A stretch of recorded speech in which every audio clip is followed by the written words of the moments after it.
Well, this is it. This is exactly what the PGA Tour did not want to happen. Here we are. It's Masters Week, and yet the golf world continues to remain divided. And Mike, I am reminded of a quote that came out in Golf Digest. This was on December 31st, which was the original framework agreement deadline. And when that was extended, here's what was said. They said, two sources familiar with the discussions told Golf Digest the hope is to finish negotiations by the Players' Championship in March. There's also an unspoken directive not to allow unresolved discussions to carry into April. Sources had told Golf Digest this, as the tour does not want to take away focus from the Masters tournament. And yet that's exactly what's happening here. That's going to be the full focus. Yeah. The whole week. That's what they're going to be drilled on. Sadly.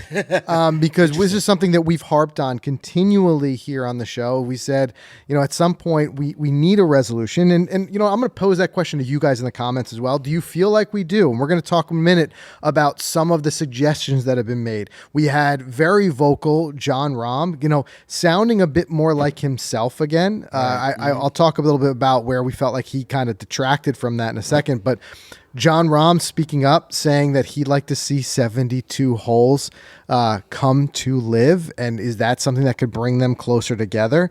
But I think the worst part about this is that not only are we here in Masters Week and we haven't had the announcement of what's happening, we're just as in the dark as we've ever been before. Right. With no real, and we talked about this last week, we had a little bit of stirring around when the PGA Tour Player Advisory Board had gotten together in the Bahamas with Yasser, and there was some seemingly good that came out of it, but that was it. Quiet again. And a perfect example, we're hearing this on both sides. Recently, Brooks Koepka said, and he was asked, and as you said, they're going to be asked in all of the press conferences about 13 this. 13 LIV guys in the field this week. Yep. And they're going to ask on both sides. And Koepka's asked, what's going on? He said, nobody knows. We don't know on our side. They don't know on their side. So it just shows you really, ultimately, we're as in the dark as we've ever been before. And this is that nightmare scenario for the PGA Tour, where the Masters is kind of an informal opening of the golf season for many of us. It's a celebration of the game.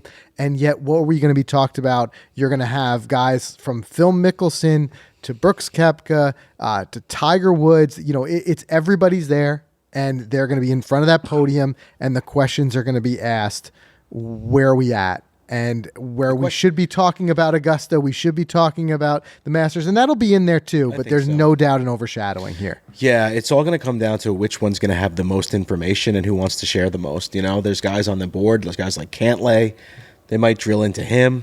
They might drill in. These reporters are smart. They'll drill into the people who's on the board, and they'll drill into the LIV guys and just ask them, And I'm curious to, the press conference I'm interested in the most is Jon Rahm's. As defending champion, I'm just excited to see what he says about coming back and everything like that. But then they're going to hit him hard because he's been the most vocal.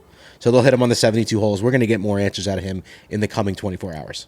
I agree. That's what we're going to see. It's very predictable. But my question is that what we want? As someone who enjoys watching the Masters every year, is this the narrative that we all wanted? Now, there may be some who say that they enjoy a bit of drama, and it's going to be interesting in that way. You think the Netflix cameras rolling and all that type of stuff. But what I've continually said here on the podcast, what I worry about are the casual viewers, the people who are not in this week in and week out like we are. Are they going to be put off by this as we just see on full display just how far apart these two really are? One other side question for you, too, is do you think we see a LIV golfer win this year? Very possible. Brooks. I think Brooks is on a mission. He is. They asked Brooks, about his desire to win and stuff like that. And it's tangible. We know it about the majors.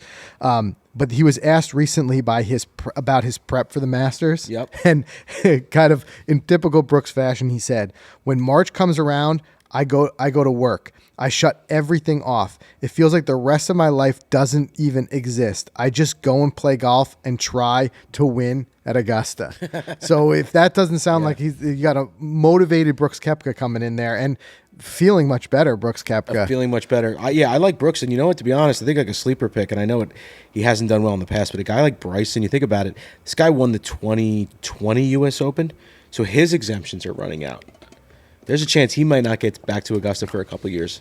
Yeah. You know, with world rankings and like that whole debacle. So there's guys who are definitely heated, like Neiman. Right. That dude's on a tear. And Neiman, remember, received his special invitation exemption into the Masters. But there are a number of guys who just did not. Right. I think there were 7 or 8 of the LIV names, big LIV names who are not there because they just don't have the qualifications. Yep. Guys like Paul Casey, Mito Pereira, Taylor Gooch. And again, this is where that division creates an issue. For as much success as, for example, Taylor Gooch has had on LIV, it does not in any way translate over. I would say, Gooch has not been his own best friend in a lot of the stuff he's said, and he's been ripped for some of the comparisons. In a way, he should just play golf and not speak because it doesn't do him any favors. But it's just true. It's like this is where that happens. And you're right. There are going to be certain guys who don't have lifetime exemptions. They're not Masters champs who are going to start to see that slipping through their fingers. And a guy like Bryson DeChambeau, if a deal does not happen, if official World Golf Rankings does not come the way of LIV, which we talked about on a previous episode, they've wholeheartedly given up on even proceeding and trying for them. Yeah, right. There's going to become a point where he has a lot of years left in his prime that part of that may play out without exemptions into majors. Yeah. So it's just one more reason and focus of why we really need to make something happen. And it just makes me wonder, and we're going to dig into what Jon Rahm said here in just a second.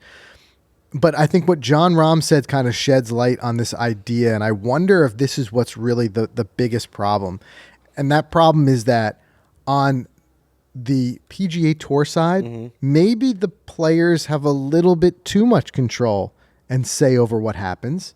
And conversely, on the LIV side, maybe the players just don't quite have enough. Yeah. Remember, the structure is just wildly different. Like we covered this in our last episode of the podcast. We talked about Paul McKinley, who's an ex-Ryder Cup captain, his comments. And it really did kind of shed a light and kind of show the inner workings of why there was a struggle here. And he talked, they asked him if there's a deal was coming in just the previous weeks. And he said, don't hold your breath, which is turning out to be true. We're not seeing the deal announcement. But what he had said was it could be a few more years before we see any kind of daylight, unfortunately. He said, remember, what makes this so difficult is the PGA Tour is a members organization. It's one man, one vote. Although the likes of Rory McIlroy, Jordan Spieth, and Tiger Woods will have a little bit more influence because of who they are, ultimately it's a democratic members organization. Trying to get a consensus to move forward is incredibly difficult. And I've said before, I think what's make it more difficult is the lack of communication. I don't want to call into question the leadership of whether it be Jay Monahan at the top as a commissioner or even on the Players Advisory Board, the guys like Tiger and Patrick Cantlay. But when you see this much confusion, to me, it's always an indication that there's a leadership issue. Sure. And leadership is what drives and really holds together the communication that should be happening. Yep, right. And right now, apparently, as you can see by this Koepka quote we just read, it's not just fans, it's players who are in the dark as well. Totally. So on the one side, you have almost too many cooks in the kitchen, and they can't come to a consensus on the PGA Tour side. And at least this is what, again, we have to speculate. We have no other option because we're not given the direct information of what's being said or done. But then on the other side, you've got LIV, and it makes you wonder, the structure of that, do the players not have enough control? Here are guys who are... They voice their opinions at least. They can voice their opinions, which we're seeing. But they're not voting.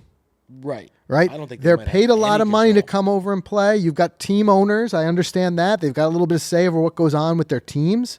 But the league-wise... By the league. Right. Yes. There's no... You can, as you influence anything, you can speak up. You can voice your mind. But it's not the same as having a vote. Right? So kind of where do we go from here, right? So let's just quickly I want to talk about what Bryson DeChambeau has suggested, and we can debate that in a second. But the big news this week, Jon Rahm, as you said, he's going to be asked the questions. To me, what John said is sounding a little bit more like the old Jon Rahm. Yes. Feels a little bit 180 in a way, but let's. He's got PGA Tour FOMO. He very well could. He's got you got a lot of money, 500 million reasons to not care anymore about what's going on there. But Jon Rahm, who was someone, and I'll get into this in a second, but he was one who was very critical of LIV's 54-hole format, no cut events. He was critical of all that. Sure. Right? Yep. Then he kind of went the other way, seemingly, when he went to LIV. It seemed like almost a structured red statement. But now he's kind of coming back around. And in a recent interview, what Rahm had said is, if there was ever a way where LIV could go to 72 holes, I think it would help all of this argument a lot. The closer I think we can get LIV Golf to some other things, the better. I think it would be for some kind of unification to feed into a world tour or something like that. I don't know if I'm alone in this, but I definitely wouldn't mind going back to 72 holes. Sure. Why can't they? I mean, even if you think about it, if you watch the LIV event, they all tee off at the same time. It's like going to work from 10 to 3. Shotgun start, yeah. It's like I'm working from 10 to 3 today. I don't have a 9 o'clock tee time. I don't have a 6 a.m. I don't have a 3 p.m. So I think like it could be probably easier for these guys to tack on a 4th round in this shotgun format. It just adds another day. They do a practice round anyway, right? So, I mean, like, why can't they just do that and come together and, like, imagine their LIV? I think that would be the stepping stone to getting something done. I think you need 72 holes to even start the conversation. I guess the question is would that be an existential kind of crisis for LIV, feeling like they are, in a way, bowing down to or the demands of the other leagues, the PGA Tour, the official World Golf Rankings, whoever it may be, and getting away from what they originally was their mission statement? Would that be almost like for them feeling like they're taking a step backwards? Because remember, LIV came out with a whole lot of pomp and circumstance around this idea of being golf but loud or being different and wanting to be different. So if you want to be different, be different. In this way, it's kind of like saying, well, in order for us to move forward, we have to be more the same. So I wonder from their standpoint, from a viewability standpoint, from a fan standpoint, do we want another product that is effectively the same as the PGA Tour but different with different players on different days? Or do we want something that's unique and totally different? Yeah. And if so, where's the slippery slope end? Does then the shotgun starts end? The other thing, shotgun starts one thing, whatever. It is what it is. It's just a kind of a way to go about it. But more so, it's the 72 holes and it's the no cut. Do they introduce a cut? Do they start to bring more players in? Now sounding more and more and more like the PGA Tour. And then do you ask the question, why do we break apart in the first place? Right. I know. Well, let me ask you this question. What does LIV benefit the most out of a deal getting done? That's a great question, because what I'm starting to see is that it feels like the longer we go in this, the more that the scales are tipping that the PGA Tour is the one who needs to get the deal done. Right. I feel like it benefits them more. Because as the state of their game is declining. Right. As a result of this craziness that's going on. Because let's say it this way, if we took the majors away for a second, majors to me become like the only left catalyst of driver of change for LIV. That's right? It. Yeah. Because otherwise, if you've got, and we have to take them at their word and assume they're being honest and not just lip service because of the amount of money they're making. Mm-hmm. We hear the players on LIV saying that they're enjoying it, that they're loving it, that they don't regret their decision. They're happy that they went, right? We're seeing LIV making gains in all of those other areas that had held them back before. More and more broadcast rights, visibility, viewership is going up. They're turning into the international circuit that they want it to be. They're opening up new doors with these new different travel bureaus and things like that, and they're getting paid in certain events to come to different countries. Sure. Yep. On top of that, we recently kind of talked about it and reported on this, that they're now starting to get more sponsorships. Yes, you're seeing apparel deals come in. Things are moving consistently in a right direction for LIV in that way, and what they desire to have happen. Sure. And as you heard from Greg Norman, as you heard from Phil Mickelson, nothing happens overnight. They're treating themselves as a startup. They know this is a slow and steady process. So they're happy doing their thing over there. That is what it is. The only motivation at some point it becomes for them to get together with the PGA Tour, in my eyes, and if I'm missing something, you guys drop it in the comments, let us know. But the only motivation that I see is having some sort of equitability where they can get the official World Golf Rankings and find their way into majors. And now Greg Norman is even approaching this differently and trying to have the discussions directly with the majors and saying, can you come up with a qualification outside the official World Golf Rankings for LIV golfers to continue? But beyond that, I see them being less and less motivated to be involved with the PGA Tour. Yeah. I mean, I just think it's, again, what you just said, it just comes back down to just add that extra round. Because if you go back to the World Golf Rankings, you're like, we're 72 holes now. Like, you can't say no to us at this point. Well, they can. They still no cut. Well, make it that way. But now they're taking two big changes. Yeah. That's the slippery slope I was talking about. Like, if we screw up at home and our wife gets angry with us and we know we're right, sometimes we just agree that we're wrong. Like, just bow down and be, let's just get this done because it benefits all of us. LIV wants their players in the majors. No doubt about it. Helps them. They want them. I just honestly think that LIV is now in a position where they don't feel like that's their only way to get that one goal. And again, if I'm missing this, you tell me there's something else that they want. But I think that the only thing that they have left that they want, and I think these guys would be perfectly happy to carry on with the league that they've created. They don't want to structure. come back to PGA Tour. I think there's a few guys who miss out on a few events and just a few events, waste management, or maybe a place where you were a previous champion. They stepped out of the spotlight. It hurts, to I show could up see at the that for Rahm, yeah, for sure. But I think that they've got enough going with their own tour that they might be perfectly happy, minus the majors. Now, what I wonder is LIV say, well, listen, we can fundamentally change the structure of LIV, and like I said, it could be a little bit of an existential crisis on their behalf, and that might be the gateway to the official World Golf Rankings. But it seems, based on what Greg Norman had said and how they're withdrawing their application for official World Golf Rankings, they're thinking there's more than one way to skin this cat. And the other way is continue doing what we're doing, building the entity as it is, establishing it, and then work directly with the majors to say, what's the other way in? Yeah. Now, we've even seen it other ways where guys, maybe LIV changes the way that they structure their schedule so that guys can go and play in U.S. Open qualifiers, Open Championship qualifiers, go and play in the Australian Open or other types of open championships around the world that the Masters and the remaining two would be the Masters and the PGA Championship would look to and say, okay, that is now a qualifying event. If that's a qualifying event, everybody go and play in that or whatever it may be. So I don't think it's as simple as just saying, fine, we'll do that.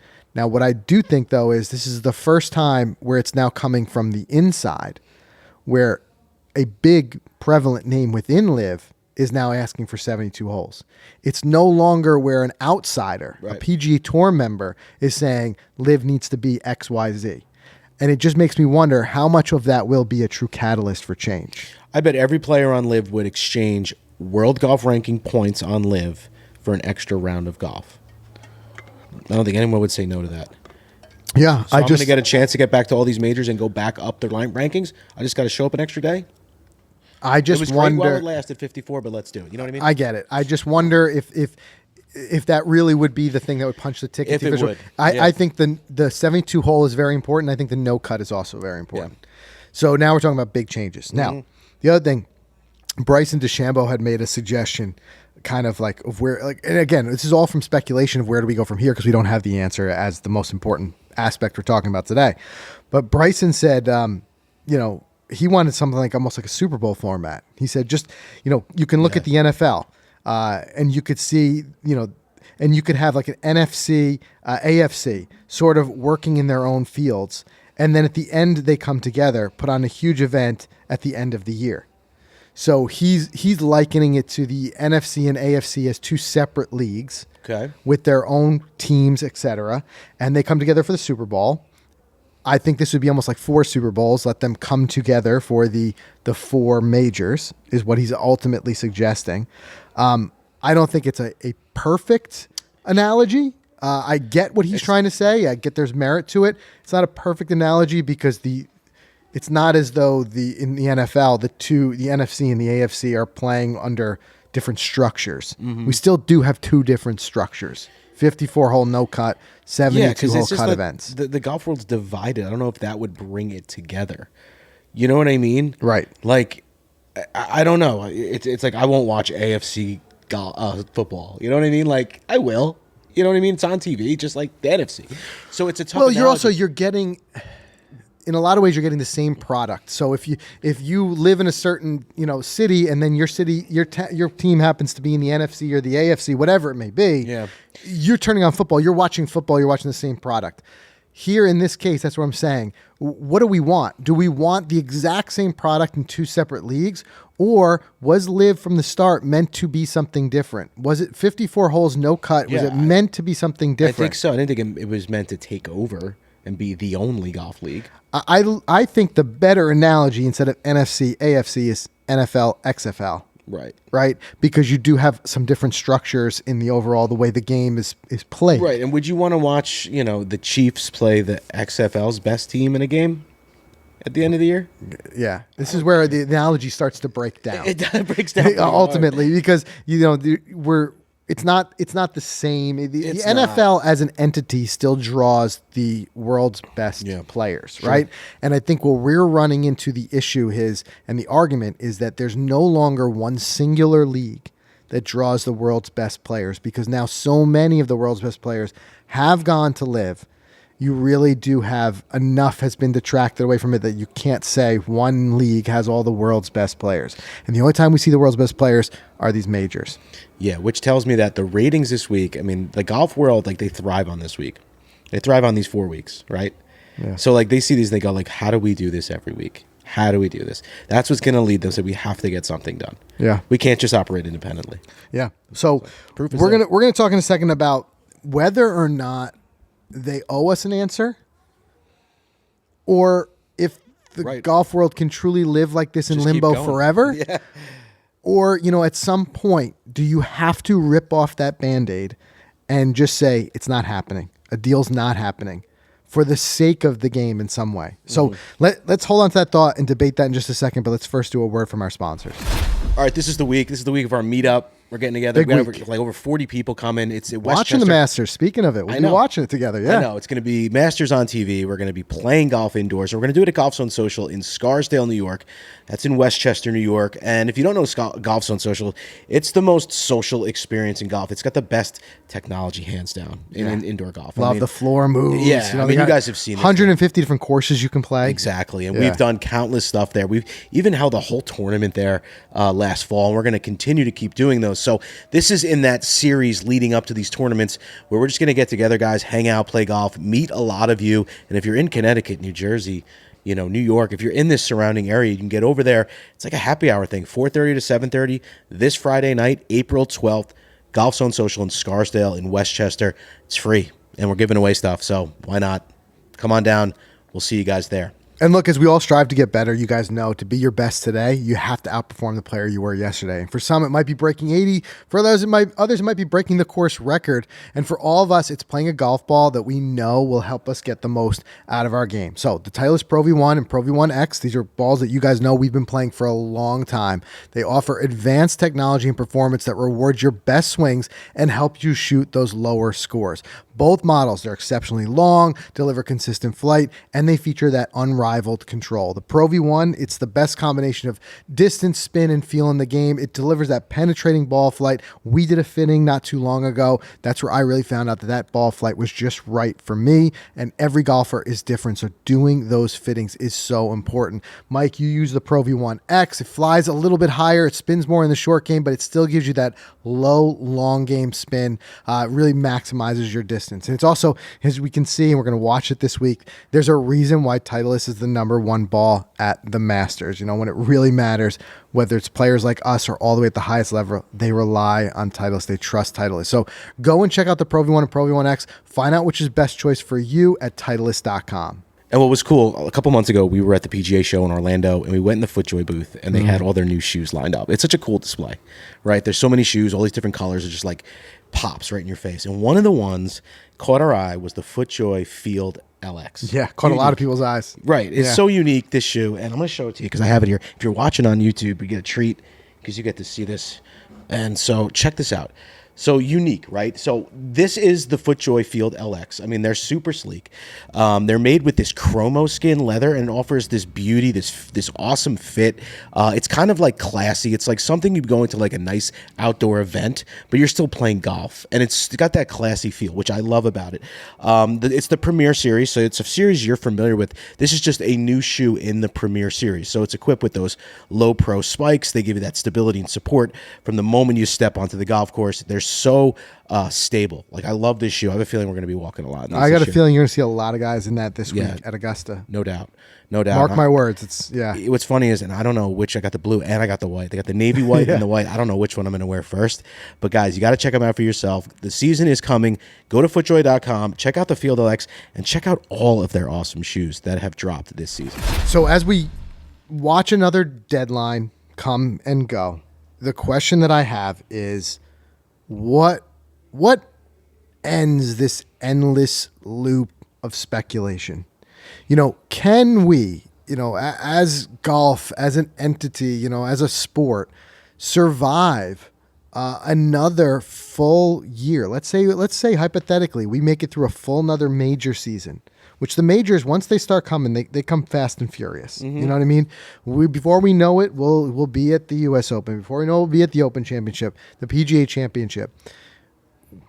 Is this something that would continue to live on in limbo, where we're just unsure whether there's going to be a deal or not, and then every time we're going to have the same questions, and then it's going to be a new lineup of faces that made it or didn't make it because of the current structure, or is there a certain point where, if for all the reasons we've talked about here, if it can happen, if there is just, they can't get enough of a consensus from players on the PGA Tour side, if there's not enough motivation anymore on the LIV side to make something happen, is there a certain point where we just rip that Band-Aid off and say, you know what, guys, it's not happening. Yeah. We're going to operate separately and just let the cards fall where they may. Is that better at some point to just do that? It really just makes me wonder what the next steps are. I always laugh because I remember the Office episode. I don't know if it was Andy Bernard or it was Michael Scott. They had the whiteboard. They were doing pros and cons. Like, I feel like they're in a room with both sides going, all right, guys, pros and cons of this thing coming together versus not. But in all seriousness, I honestly think if I were the PGA Tour, you are right now and still are the most watched golf product out there. You're the easiest accessible to watch on TV. You have sponsorships. Yes, you may be losing some. Yeah, I would say yet your ratings are slipping and you're losing sponsors for your biggest events. Yes, I'd say fix that problem, right? And just go foot on the pedal and you got great guys. These guys, Jake Knapp, like all these new names are coming up. The tour is still healthy. I think you have the product. Just now focus on it and make it better and beat LIV. Beat it out.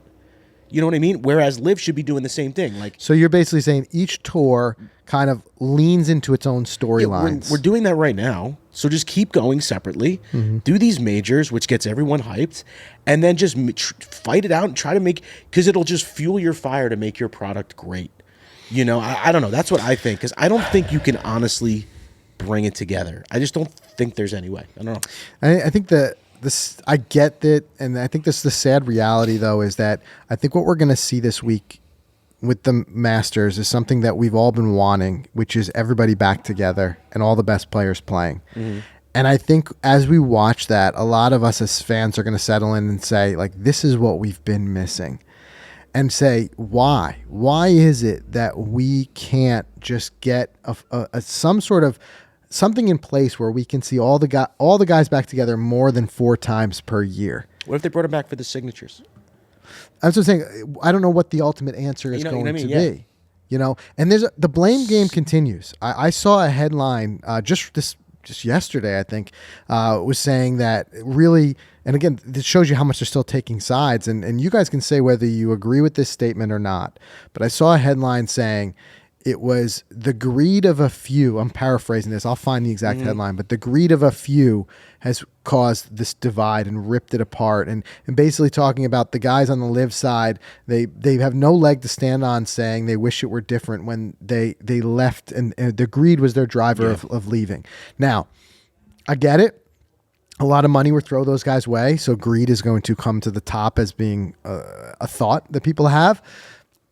I do think that there are some people who genuinely left for other opportunities, for reasons other than the money. I know it's hard to say because there's so much money, but there were guys who had gripes about the ownership of their likeness. I mean, I guess that comes down to money again too. It's a hard argument. It's a tough one to make, but you know, where I'm driving at is that it's just like, it still seems that as long as this has been dragged out, we're still just so far apart when you see statements like that. Yeah, it feels that way. It does.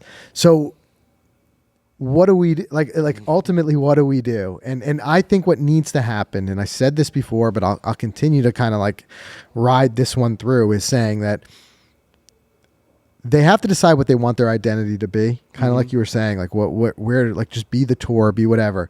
But once you decide, when you have, especially on the PGA Tour side, so many people involved, you know, over 200 guys with tour cards voting on what they do, you know, you need some leadership to step up, decide on a direction, and rally the troops behind that direction. Because so long as you leave everyone fragmented and in the dark, you'll never get a consensus. You know, that's exactly what we heard in those quotes earlier. And so I think that come up with a decision, whether that be Tiger in a way kind of taking his leadership on the player side. Maybe it's another guy who steps up, Cantlay, whoever is involved in that. Maybe it's Jay. Maybe it's time for Jay to step down and for someone else to come in. Maybe. And it's not even necessarily, you know, everyone has their feelings on Jay, but maybe it's not a knock on Jay. Sometimes you just need a fresh face for people to tune in and listen and hear some different ideas. But I think that we can't do this indefinitely. And I would say, I would put the personal cutoff line of saying, you got to make something happen in 2024. Yeah.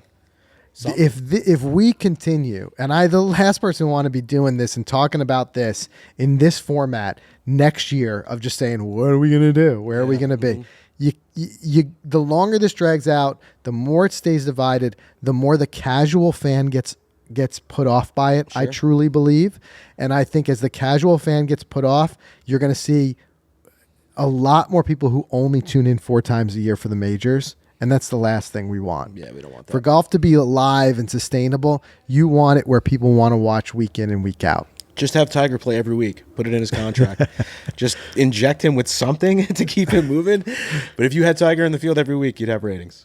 And that's the problem. We can't survive on Tiger forever. But hopefully, whether it be from his leadership or something, we see something step up and we get some answers out of this. But for as of right now, this is exactly as I said before. This is the scenario that the PGA Tour did not want. We are here. We've arrived. It's Masters Week. And yet, in a lot of ways, it is being overshadowed by this continued division. Something does need to happen. Weigh in with your thoughts in the comments and subscribe wherever you get your podcasts.